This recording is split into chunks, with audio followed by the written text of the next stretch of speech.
앞에 우리 6장에서 봉인되어진 그 인침을 봉인되어져 있는 그 인봉을 떼는 6째 봉인까지 뗀 것을 말씀을 우리가 나눴는데, 그 후에 마지막 7봉인을 뗄 때 일어나는 일들에 대한 기록이 오늘 말씀에 있습니다.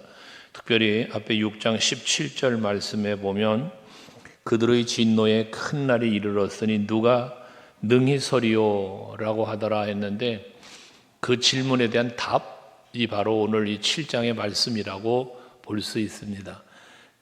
궁극적으로는 오늘을 사는 우리들에게도 동일하게 마지막 하나님의 심판하실 심판의 날이 있을 때에 그 앞에 설 사람이 과연 누구냐?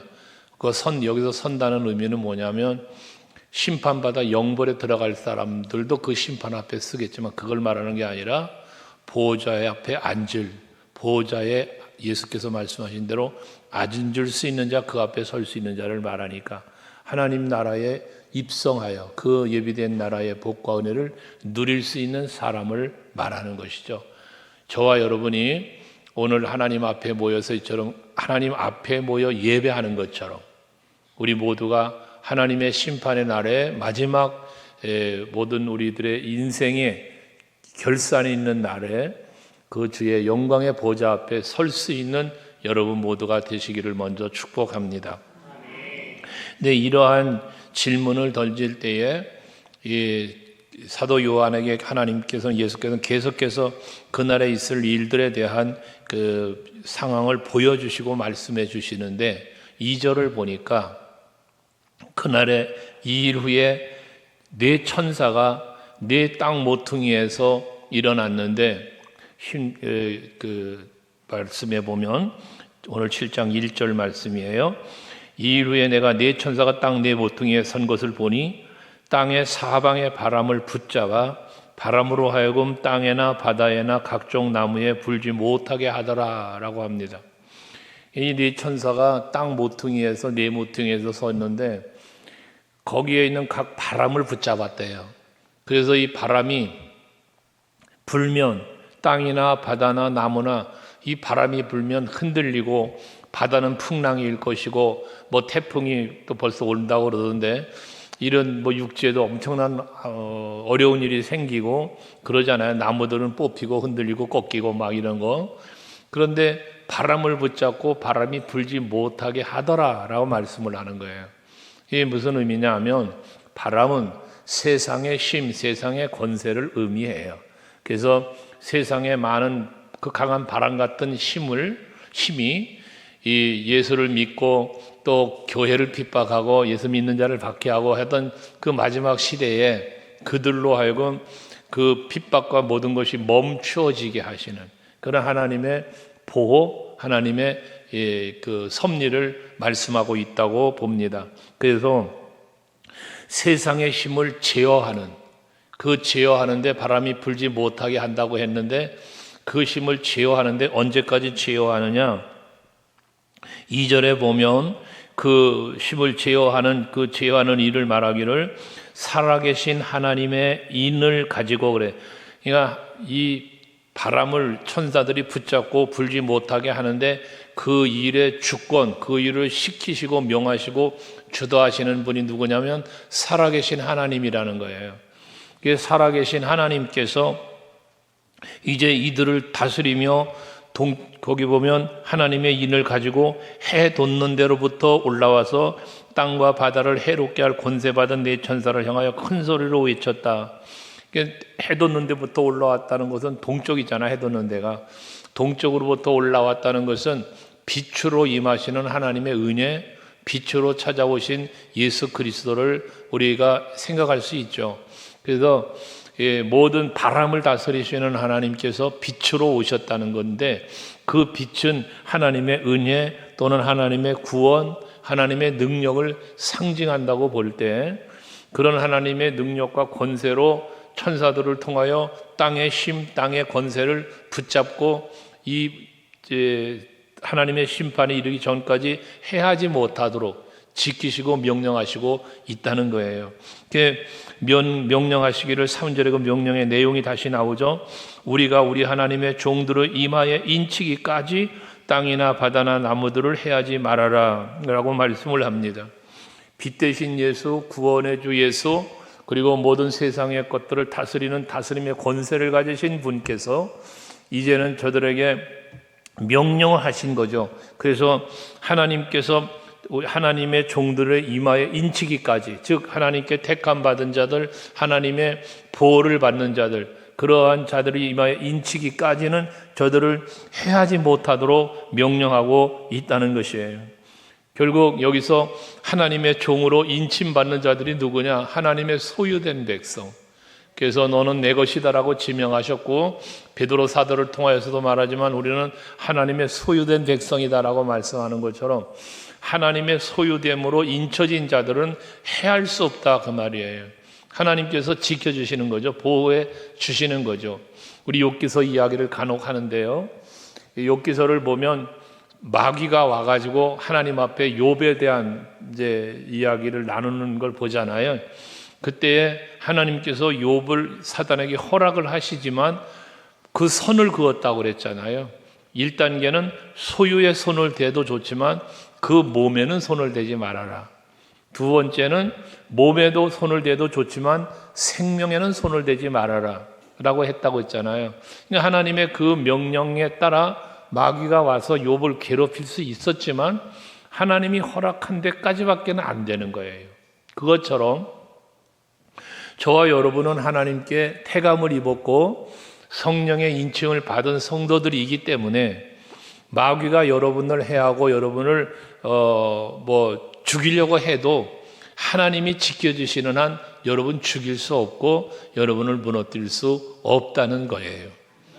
오늘 새벽에도 말씀을 나눈 것처럼 아무리 악이 포악하고 강포한 것으로 선을 행하지 않고 악을 행하고 선에 대한 도전을 한다 할지라도 그 악이 선을 이길 수 없다 그랬잖아요.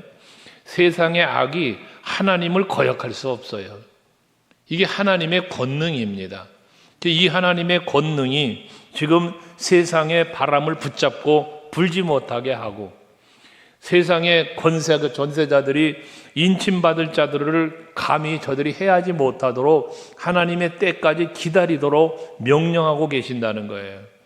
그러니까 하나님은 때를 주관하시고 환경을 주관하시고 사람의 마음도 모든 것도 주관하시는 이가 하나님이심을 우리는 믿어야 되는 거예요. 모세가 세상에 태어날 때도 예수께서 이 땅에 태어나심도 여러분 모든 상황들과 그 때를 어떻게 합니까? 하나님이 주관하시면서 죽을 수밖에 없는 시대적 상황인데도 하나님은 살려내시잖아요. 그게 바로 하나님이 하시는 일이에요. 모세는 시대적으로 태어나자마자 죽는 사람이에요. 그런데 산파들의 마음을 하나님이 움직여서 살리고 그 부모들은 말할 것도 없고 후에 보면 바로의 공주를 통하여 그를 갖다가 아들 삼잖아요. 그렇게 살리시는 거예요. 하나님이 단순히 살리는 게 아니라 하나님의 거룩하신 계획, 아브라함과의 언약을 성취시키기 위한 하나님의 구체적인 섭리, 일하심이었다는 사실을 우리는 너무나 잘 알잖아요. 이것처럼 우리는 여기서 깨달을 것이 뭐냐 하면 모세가 그랬던 것처럼 다윗이 그랬던 것처럼 사도 바울 많은 믿음의 사람 성경에 나와 있는 인물들 그랬던 것처럼 오늘 여러분들도 바로 그 하나님의 주권 섭리 속에 택함을 받으신 분들이고 그 하나님의 주권적인 섭리 속에 보호받는 분들이라는 이 사실을 여러분들이 믿으시라는 거예요. 그 믿음이 내게 있을 때에 두려움은 사라지는 겁니다. 항상 믿음으로 승리하는 삶을 살게 되어지는 것이거든요. 임칠 때까지 해하지 말아라 라고 말씀하니까 해할 수가 없는 거예요. 하나님의 주권 능력으로 그 해할 수 있는 바람의 권세를 다 잡아버린 거예요. 그러니까 못 해야 하는 거예요. 이게 하나님의 주권 섭리라는 거죠. 그것이 여러분에게 우리에게 지금 임하고 있다는 것입니다. 근데 여기서 인침을 받은 자에 대한 말씀을 하는데 성령으로 하나님의 정도를 이마에 인치기까지 그랬는데 4절에 보면 인침을 받은 자의 수에 대하여 4절 이하에 말씀을 하고 있습니다. 각 12지파들별로 12,000명씩 그 숫자가 14만 4천이라고 말하고 있는데 12지파가 각 지파별로 12,000명씩 그게 14만 4천이라는 숫자를 말하고 있어요. 근데 중요한 건 뭐냐 하면 여기에 인침을 받았다라고 하는 인침 받은 자는 어떤 사람이냐? 하나님의 보호를 받는 사람이에요. 하나님의 보호를 받는 사람, 하나님 앞에 택함을 입은 사람, 궁극적으로는 영광의 보호자 앞에 설 수 있는 사람, 이러한 사람들이 곧 하나님 앞에 하나님의 인침받은 자에 해당된다 그 말이거든요. 요한복음 1장에서도 예수 그리스도를 영접한 자, 곧 그 이름을 믿는 자, 하나님의 자녀가 된 권세 주셨다 했잖아요. 또 요한복음 5장 24절 말씀도 마찬가지, 그를 예수 그리스도가 이 땅에 오신 것은 하나님께서 우리를 구원하시기 위함임을 믿는 사람들, 그 믿는 사람들은 하나님의 은혜 안에서 그 보좌 앞에 서게 될 것을 말씀하고 있지 않습니까? 이런 것처럼 우리가 인침을 받았다는 것은 여러 가지로 말할 수 있지만 제일 중요한 것은 하나님 앞에 택함을 입은 자라는 것, 하나님의 소유가 된 사람이라는 것, 그래서 하나님이 보호해 주시고 지켜주는 사람을 인침받은 자로 말씀하고 있다는 것입니다. 오늘 이 시간 예배하는 저와 여러분 모두가 다 하나님의 소유가 되었고 하나님의 인침받은 자로서 하나님의 보호하심 속에 살게 되었다는 사실을 믿고 감사하는 여러분 될 수 있기를 바랍니다. 또 다른 말로 말하면 이 인침받은 자는 곧 예수 그리스도의 보혈의 피로 구원받은 성도를 일컬어 말씀한다고도 볼 수 있는 것이죠. 그 뒤에 나오는 이제 14만 4천 명에 대한 이야기가 있는데 이 14만 4천이라는 숫자에 대한 여러 가지 해석들 때문에 그 해석을 가지고 신천지라는 이 이단이 나와서 그들 나름대로의 지파를 무슨 지파 하면서 12지파의 이름을 붙여 나가면서 그 이야기하고 있는 게 그 신천지들이 주장하는 거거든요. 그런데 이처럼 어떤 숫자에 매여버리면 숫자나 문자나 이것들에게 잘못 매여버리면 본질을 놓쳐버릴 수 있게 되어지는 거예요. 하나님께서 우리에게 주시는 3일 만에 제7일에 등등 이런 여러 가지 숫자를 말하지 않습니까? 근데 그것이 숫자에 매여버리면 하나님께서 우리에게 주시고자 하는 교훈에 대한 올바른 해석이 이루어지지 못하면 우리가 신앙생활을 그 잘못된 이단에 빠져가게 되는 거예요. 인본주의적 사고 속으로요. 그러니까 그러면 안 된다는 거예요. 그 14만 4천이라는 숫자에 빠지는 게 중요한 게 아니라 14만 4천이라는 숫자를 주기 이전 무슨 말씀을 했습니까? 내가 인침을 받은 자의 수라고 했어요. 인침을 받은 자의 수예요. 그럼 뒤에 이제 나옵니다마는 이 인침을 받은 자는 누구라 그랬어요? 하나님께 택함 받은 자예요. 하나님의 소유가 된 자예요. 하나님의 자녀가 된 자들이란 말이에요. 그러면 이 숫자는 아브라함에게 언약했던 그 아브라함의 언약에 속한 자들이 다 여기에 해당되는 거예요. 그러니까 핵심은 뭐냐? 14만 4천이라고 하는 숫자가 아니라 하나님께 택함 받은 자들이라는 것, 언약의 백성이라는 것, 이게 중요하단 말이에요. 이 본질을 놓쳐버리고 숫자만 생각하니 지금도 아직까지도 우린 아브라함의 후손이라 하며 이스마엘의 후손과 이삭의 후손들이 아직도 쌈박질하고 있는 거 아닙니까, 여러분? 이런 부분들인 거예요. 핵심의 메시지인 성경이 창세기에서 주신 핵심의 메시지는 무엇입니까? 이삭에게서 난 자라야 언약의 씨라 그랬잖아요. 성경이 분명히 말했잖아요. 하나님이 아브라함에게 주신 약속이잖아요. 그러니까 이스마엘의 후손들은요, 언약의 씨가 아니에요. 혈통적 아브라함의 자손은 맞아요. 하지만 언약의 씨는 이삭의 후손인 거예요. 이런 것들을 우리는 분명하게 알아야 되는 것이에요. 그래서 여러분들이 인침받은 자, 14만 4천, 이거 숫자에 속지 마라 무조건. 여러분 어디에 포커스를 맞춰? 인침받은 자. 그러니까 나는 인침을 받았다는 거예요. 여러분 무슨 지파요? 지파로 여기 말하는데 12지파 말하는데 유다 지파부터 쭉 말씀하고 있는데 여러분 어느 지파요? 여러분 어느 지파에 속합니까? 말 못하잖아요. 그러니까 이런 데 질문에 잘못 빠져가면 이단 그냥 넘어가는 거예요. 구원 받았다며 14만 4천 속에 들어가야 되는데 어느 지파인지도 모르며 무슨 구원 받았냐? 이래가며 덤벼들면 홀랑 넘어가는 거예요. 그런가 이래가지고요. 여러분, 우리는 어느 지파냐가 중요한 거 아니라 여러분 어느 지파가 중요한 게 아니요. 여러분들은 뭐요? 하나님께 택함 받은 자라는 사실이요. 누구로 부지 지파로 영적으로 의미한다면 유다 지파에서 예수 오셨으니까 그 예수 그리스도로 말미암아 우리가 구원을 받았으니까 굳이 말한다면 유다 지파라고 할까? 이것도 억지 해석에 해당될 수 있는데 잘못하면 나를 또 이단이라고 그럴라. 여러분, 지파가 중요한 게 아니요. 난 그리스도 예수의 보혈의 은혜로 구원받은 성도가 되었다는, 하나님의 자녀가 되었다는 이 자체가 중요하다, 그 말을 하는 거예요. 그래서 9절에 말하잖아요. 9절에 뭐라고 말합니까? 그 각 지파별로 12,000, 12,000이라 12,000, 이게 14만 4천의 숫자를 말한 건데 9절에 이런 말씀을 하잖아요.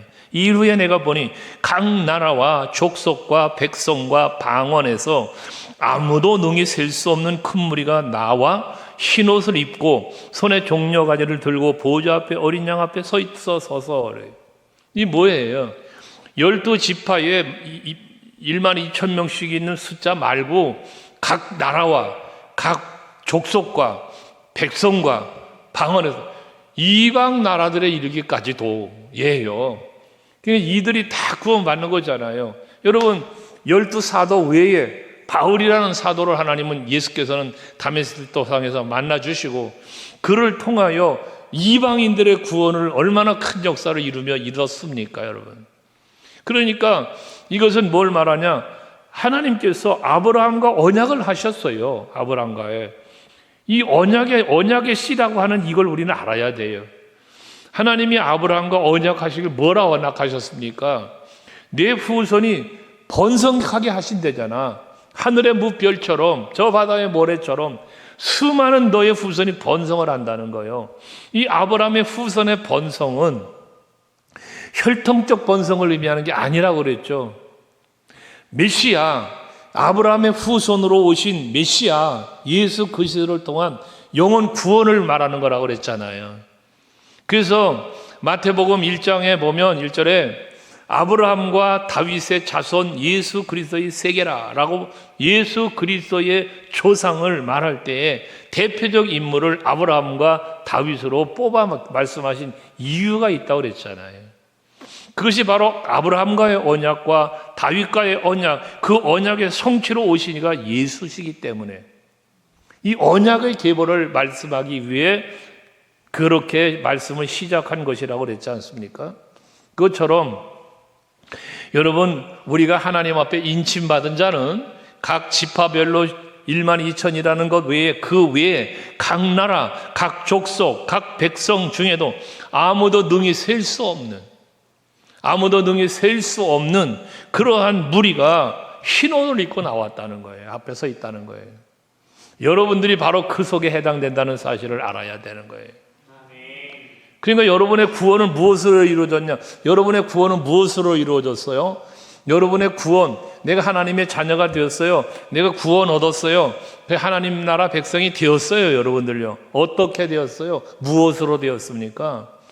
우리는요, 어느 12지파에 속한 지파였기 때문에가 아니에요, 여러분.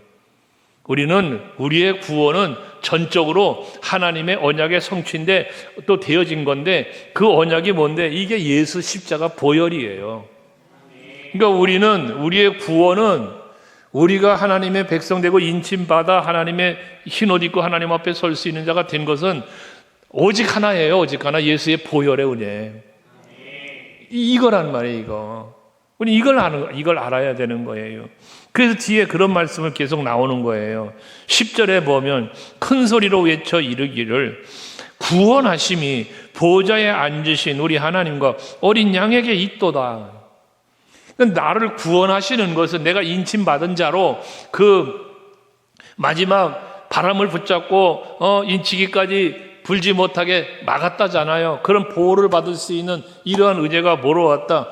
하늘 보좌에 앉아 계신 우리 하나님하고 어린 양에게 있도다. 어린 양 누구예요? 예수예요.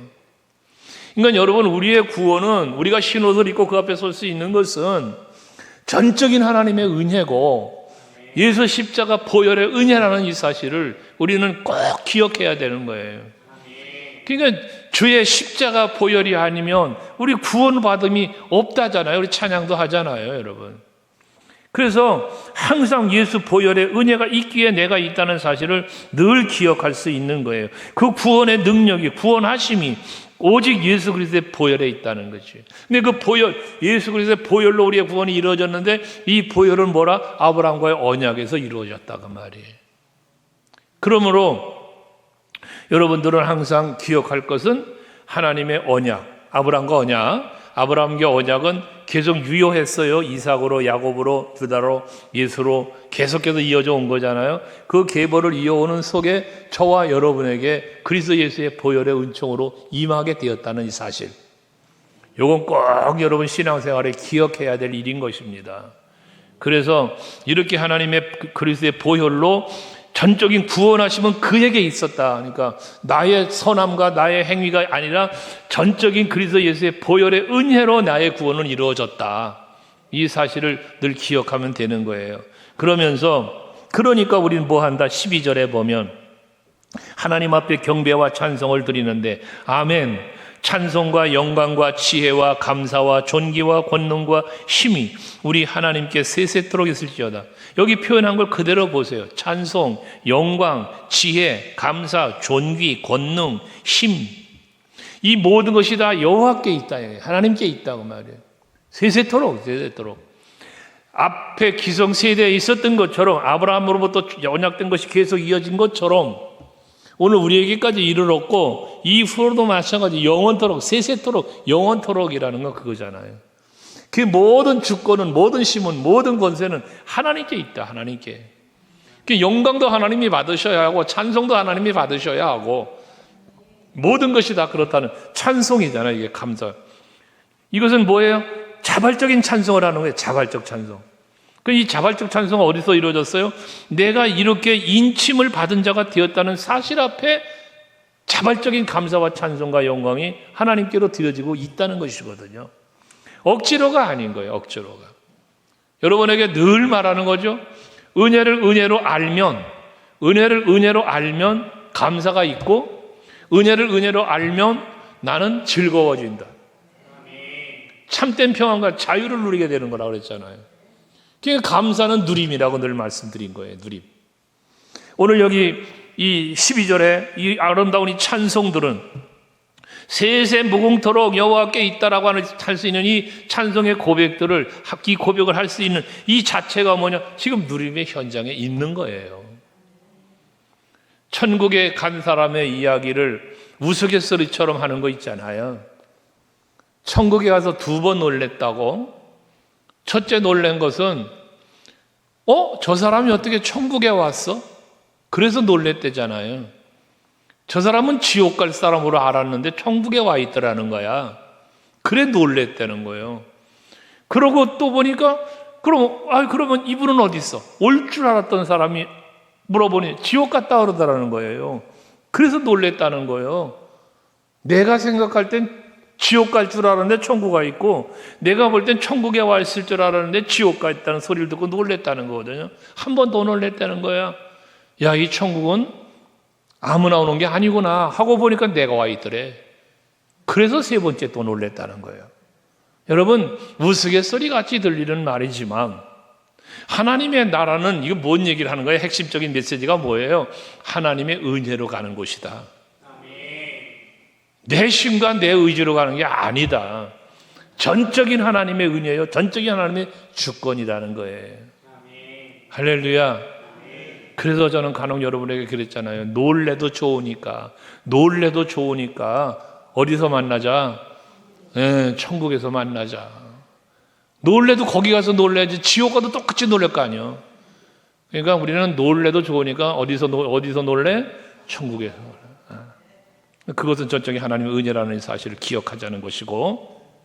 자, 그렇다면 이제 우리가 생각할 건 뭐냐면 13절 이하인데요. 장로 중 하나가 응답을 하기를 이 흰옷 입은 자들이 누구며 또 어디서 왔냐? 이 흰옷 입은 자들에 대한 질문이에요. 지금 앞에 보면 그 흰옷 입은 무리들이 19절에 보면 많이 셀 수 없는 무리가 흰옷을 입고 그리고 보좌 어린 양 앞에 섰다잖아요. 그들이 찬송을 했다는 거잖아요. 그런데 그럼 이 흰옷 입은 자들이 누구며 어디서 왔냐 이 말이에요. 그 답을 말합니다. 나는 모르지 당신이 알잖아요 하고 요한이 말하니까 14절에 이는 큰 환난에서 나오는 자들인데 어린 양의 피에 그 옷을 씻어 희게 하였느니라. 큰 환난에서 나온 자들이라는 거예요. 이 큰 환난이 어떤 환난이요? 요한복음 16장 33절에서 예수님 말씀하시죠. 너희가 세상에서 환난을 당하나 담대해라. 왜? 내가 세상을 이기었노라. 이 환난 가운데서 나오는 자는 누구라? 세상에서 바울처럼 선한 싸움 싸우고 달려갈 길 마치고 믿음을 지켰다. 이게 우리가 모든 마귀의 괴계로부터 그 때로는 위협이 때로는 유혹이 여러 가지 상황 앞에서 그 믿음을 지키기 위한 몸부림을 친 자들, 그 환난 가운데서 그 믿음 지키고 나온 사람들을 일컬어 말한단 말이에요. 그런데 그들이 옷이 휘어졌어. 환난 중에 있었으면, 환난을 당하는 중에 있으면 핏자국도 있을 거요, 더러워졌을 거요, 뭐 찢김도 여러 가지 환난 중에서 나오는 모습을 그림으로 생각해보면 그렇잖아요. 근데 저들의 옷이 무슨 옷이다? 깨끗한 세마포 흰옷이라는 거예요. 흰옷. 어떻게 이렇게 흰옷이 될 수 있느냐? 어린 양의 피에 그 옷을 씻으시게 됐다는 거예요. 그러니까 지금 어린 양의 보좌 앞에 서 있는 흰옷 입은 자들이 능히 셀 수 없는 무리가 서 있는데, 결과적으로 저들이 흰옷 입고 서 있는 자들은 결과적으로 뭐예요? 예수 그리스도의 보배로운 보혈의 피의 은혜로 깨끗이 씻음 받은 무리가 그 앞에 있다는 거잖아요. 죄사함 받은 자, 믿음을 지키며 승리한 자들에게 주시는 하나님의 은혜를 입은 자, 그 사랑을 입은 자, 이 사람들이 곧 흰옷 입은 자들이요, 그 환난 가운데서 나온 자들이라고 말하고 있다는 것이에요. 여러분, 우리가 신앙생활하는 여러 가지 순간순간 속에 힘들고 어려운 일들을 만날 수 있지만, 그래도 예수께서 우리를 위하여 대신 모든 죄의 값을 지불해 주셨을 뿐만 아니라 모든 악의 권세를, 사망의 권세를, 죄의 권세를 이기셨기 때문에 너희가 환난을 당하나 담대하라. 왜? 내가 세상 이겨노라 하신 것처럼 예수께서 사망 권세 이기셨고 죄 권세 이기셨고 모든 것을 이기셨기 때문에 그리스도 예수의 그 보혈의 능력으로 우리가 이길 수 있게 되는 거잖아요. 로마서 8장 37절이나 고린도전서 5장 15장 57절 말씀을 드리는 거잖아요. 우리를 사랑하시는 이로 말미암아 우리가 넉넉히 이기느니라. 또 그리스도 예수로 말미암아 이김을 주시는 하나님께 감사한다. 우리가 이길 수 있는 힘은 예수 그리스도로 말미암아예요. 그러니까 예수로 이기는 거예요. 우리는 그 보혈의 능력으로 이기는 거예요. 우리는 그렇게 깨끗해지고 흰옷을 입고 주 앞에 설 수 있게 되었다는 것입니다. 그러므로 15절에 그들이 하나님의 보좌 앞에 있고 또 그의 성전에서 밤낮 하나님을 섬김에 보좌에 앉은 시가 그들 위에 장막을 치시리니, 하나님과 함께하는 하나님의 영광 보좌 앞에 서 있는 그 보좌의 영광을 바라보며 누리는 자리에 있음을 지금 말씀하는 거지 않습니까? 그러면서 16절은 그 누림을 다시 말하고 있는데, 그 보좌 앞에서 누리는 누림에 대한 기록이에요. 16절이 같이 읽어요. 시작. 그들이 다시는 줄이지도 아니하며 목마르지도 아니하고 해나 아무 뜨거운 기운에 상하지도 아니하리니. 여러분, 이제 우리가 그 하나님의 영광 보좌 앞에 나가게 되어졌을 때에 인침받은 자로, 흰옷 입은 자로 모든 악의 권세로부터 지킴을 받는, 보호받으며 어린 양의 보혈의 피의 공로를 힘입어 그 앞에 서게 됐을 때에 그 자리는 줄이지도 않고 목마르지도 않고, 계시록 21장에 가서 보면 아픔도 없고 눈물도 없고 이런 표현을 하지 않습니까? 그게 바로 보좌 앞에 서는 여러분이 누릴 영원한 누림의 자리라는 거예요. 여러분, 믿음의 눈을 열어서 그 보좌 앞에 이 아름다운 광경을 볼 수 있는 여러분 되시기를 바랍니다. 스데반 집사님이 눈을 열어 하늘을 보니 보았대잖아. 사도행전 7장 56절에 보면. 그것처럼 여러분들도 믿음의 눈을 여시고 그 보좌 위에 서 계신 주님을 보고 그 앞에 설 수 있는 나의 모습을, 흰옷 입은 나의 모습을 바라보면 두려울 게 어디 있겠으며 슬픔과 괴로움이 어디 있겠습니까? 돌에 맞아 죽는 순간에도 그 얼굴을 천사와 같았다잖아. 천사와 같았다. 응? 여러분들의 얼굴의 모습이 예수를 믿고 구원받은 확신이 있는 성도라면 얼굴이 천사 같아야 돼요. 천사 같아요. 그래서 항상 얼굴이 밝고 환하고, 그러고 입술에는 찬송이, 감사가, 삶에는 범사가 즐겁고 행복함이 넘치는 여러분 될 수 있길 축복합니다. 17절도 같이 읽을게요. 시작. 이는 보좌 가운데에 계신 어린 양이 그들의 목자가 되사 생명수 샘으로 인도하시고 하나님께서 그들의 눈에서 모든 눈물을 씻어주실 것입니다. 할렐루야죠. 그 보좌 앞에 흰옷 입고 서 있는 이 사람들은 다시는 이라서 다시는 줄이지도 않고 목마르지도 않고 해나 아무 뜨거운 기온에도 상하지도 않고.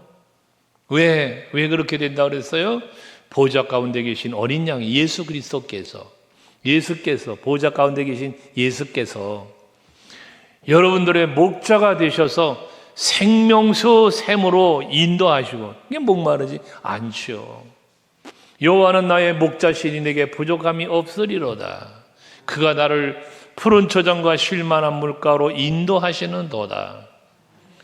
무엇을 먹을지 마실지 입을지 염려하지 않도록 늘 지키며 보호하며 인도하시는 그런 하나님의 은혜가 있음을 말씀하는 거잖아요.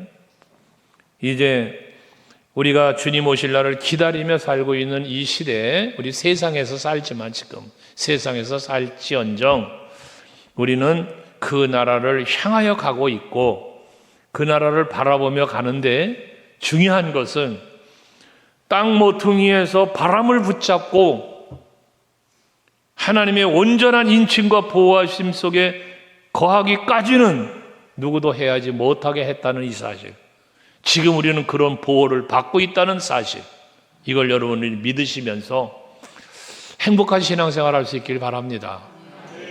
조금 세상적으로 힘들고 육체적으로 공고할 수 있지만 그러나 그 어떤 악의 권세도 세상의 권세도 여러분을 죽일 수도 해할 수도 없어요. 이게 하나님의 보호 속에 있는 성도가 누리는 은혜입니다. 축복입니다. 우리는 궁극적으로 거룩하고 깨끗한 세마포 흰옷을 입고 주의 보좌 앞에 설 거예요. 그날을 바라보며 그 순간을 또 바라보면서 여러분의 삶이, 인생을 살아가는 세상에서의 삶이 평안하고 즐겁고 행복한 여러분들이 되시길 축복합니다. 기도하시겠습니다. 오늘도 기도할 때에 내가 하나님의 인침받은 자로 흰옷 입고 주님 앞에 설 수 있는 자가 되었음을 감사하시고 그 힘과 그 능을 가지고 그 소망을 가지고 세상을 이기고 환경을 이기며 살 수 있게 해달라고 하나님께 기도하겠습니다. 같이 기도합니다.